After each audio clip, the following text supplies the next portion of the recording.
Hello guys, hope you're having a lovely day. I'm Divyan Chakravarti and you're watching Tech University. Today I have brought you another data science course by the University of British Columbia in Canada, which goes by the name of Masters of Data Science, or in short MDS. So in this video, I'll be telling you about the course curriculum, the fees, scholarship options for you, how to apply, and the admission procedure, and finally the program aspects and the employment aspects of this particular course. So stay tuned to the last of this video to know everything about this course.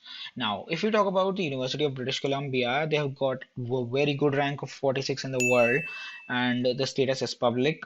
The student to faculty ratio is 9.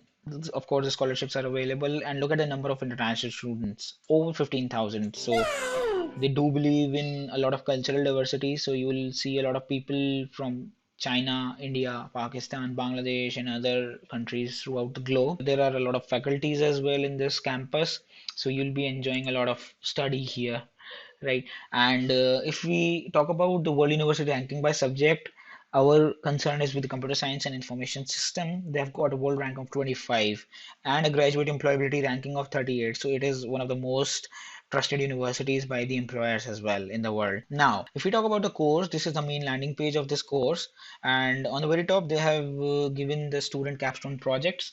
So here you can see the mineral occurrence text extractor project, then bringing understanding to COVID-19 outbreak in Ontario, and modeling the physical performance of the Vancouver Whitecap. So these are the capstone projects that they have explicitly shared with us in this website. You can always read more. And for the applications for September 21 intake are closed already. The deadline was January 31, 2021. And if you scroll down, you will see the program features. It is a 10-month accelerated course, so you will be finishing your master's degree within 10 months. And then after that, you will be getting 1 year of post-study work visa in Canada, which can, of course, be extended if the company is willing to sponsor your visa. They use diverse data sets in the course curriculum, and you will be gaining real-world experience because you will be working on real-world problems as well. And as for this course, it is provided in three flavors. They have two campuses, Vancouver and Okanagan. So this course runs on both the campuses differently, and there is another course that goes by the name of computational linguistics. So this is the program page, and here they have given a beautiful table covering the differences between the three courses. All the three courses are 10-month full-time accelerated courses. All of them covers fundamental data science skills, techniques, and tools. But this computational linguistic course specifically is based on processing language data. So Vancouver and Okanagan campus doesn't hold that, but only computational linguistics does that. Real world data sets are included in all the three courses. All the three courses consist of 8-week capstone project as well. Industry events and partnerships are common to all. Cohort size is 95 for Vancouver, being the main campus, and in Okanagan you will be having a 40 student maximum capacity. And for computational linguistics as well, which is offered by the Vancouver campus, also holds 40 students. So the instructors in Vancouver and Okanagan are covered from the computer science and statistics, and in computational linguistics course, apart from these two, linguistics department is also involved. And after that, Vancouver offers this course on Vancouver and computational linguistics, and Kelowna campus offers this course in the Okanagan one. And if you would like to learn more about each of the programs individually, you can click on these boxes and it will take you to the respective course. I have reviewed the courses on Vancouver and Okanagan.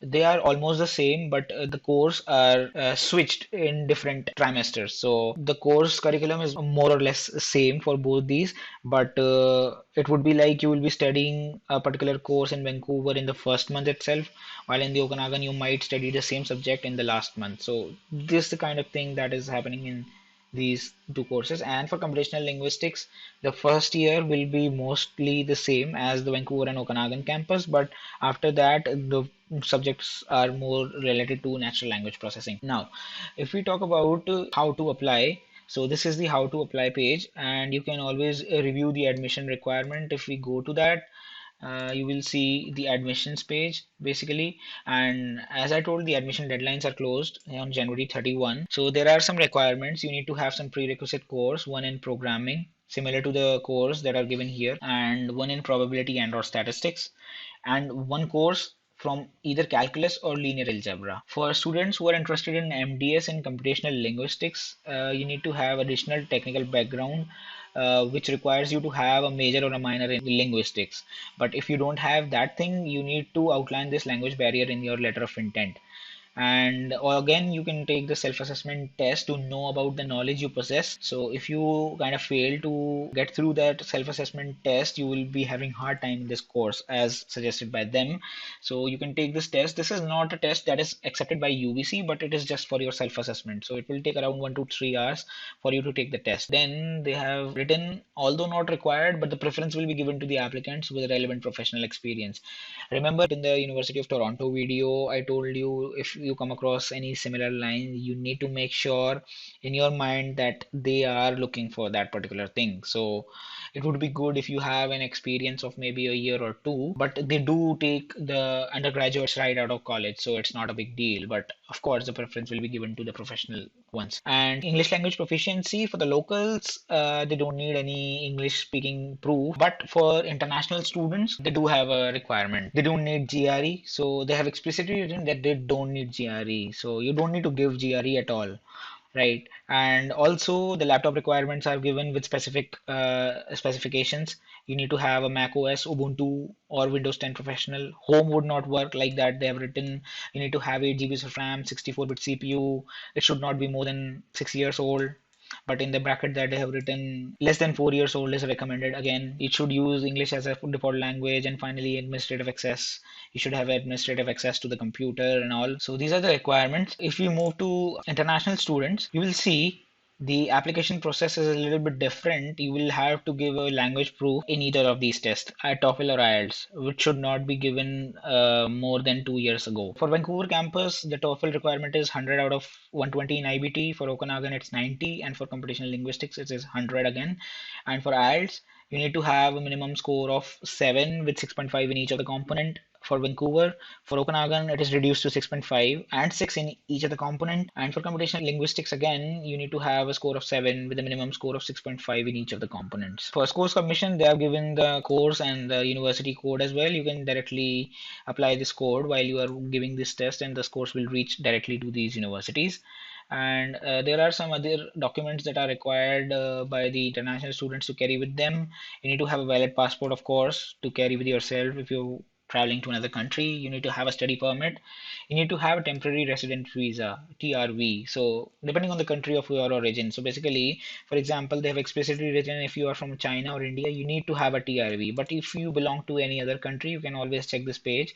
I'll put this link into the description of this YouTube video. And based on your country of origin, you can check whether or not you require a TRV. And if we talk about the tuition fees and financial aid, the tuition fees is 47,734 for international students, which roughly corresponds to 28.5 lakhs INR. So it's a decent cost given the employment aspects that I'll be telling you in a little bit. And for domestic students, it is 33,000 Canadian dollars. Also, they have written that after the acceptance to this program, you will have to pay a one-time fee, non-refundable deposit of 3,000 Canadian dollars. And for a computational linguistic specialization, you will have to pay an extra 1,000 Canadian dollars. In addition to the tuition fee, the students must pay for the UBC student fees, which includes the U Pass. U Pass is basically for your traveling. So if you have this U Pass, you can travel free of cost anywhere using the public transport. And of course, after that, they have given the financial aid. You can take the student loan if you're a domestic student, of course. If you're an American student, they have given some other student loan options. And bursaries are also available for the local students, but for scholarships, entrance scholarships are given up to 25,000 Canadian dollars to international students. So this is a very highly competitive scholarship that is given to a single student, each in the Master of Data Science Vancouver, Okanagan, and Computational Linguistics. So the three courses will be having three scholars, which will be paid up to 25,000 of scholarship. And there is another Master of Data Science domestic scholarship. So this is for the domestic student, Canadian citizen or permanent resident, similar to these international scholarship. And finally, they have a Mastercard Foundation scholarship. So this scholarship targets individuals from sub-Saharan Africa, basically. So this is not for the Indians. So if anyone from Africa is watching this video, you can always refer to this Mastercard Foundation Scholars Program. This is the program you should be looking for. I will be putting this link into the description. Finally, if we talk about the employers, so they have given us dedicated link to the employers as well. They can post a job here directly on their website, and you can always apply to that. and they have given an option to connect with the MDS student and alumni as well to the employers if they want to hire them. And finally, they have given some statistics on the previous degree, last year's degree, and all. And this is one particular plot I was interested in. This is the alumni incomes for this particular course. So if you see, more than 60% of students just after 6 months passing from this course, they were able to fetch 80,000 to 100,000 Canadian dollars. And after 12 months, 90% of the population was able to convert it into 100,000 to 120,000 Canadian dollars. So that's a decent ROI. And finally, employer testimonials that they have given, student testimonials, and that's it. And finally, this is the contact page. You can contact on these given numbers specific for these campuses and the courses. And if you are looking for some inquiry subject, you can always fill this form. You can suppose I want to go for Master of Data Science Vancouver. I'm an international student. You have to fill the name, phone number, email address, and all. Desired start date. If I am looking for September 22 intake, previous current study of program if applicable. I don't have any program. What would you like to know? You can type in anything you want to know, and these are the check boxes that you have to click and finally submit. This form will be submitted to the University of British Columbia, and they will be responding you with your query. So this was it about the UBC Masters of Data Science course. I hope you like this video and the content. I'll keep posting similar kind of videos with other universities as well. So stay tuned to this channel, subscribe this channel, and if you like the video, share it with your friends who are willing to go abroad or who are looking for masters in data science courses. I'll keep posting similar kind of videos. Till then, adios.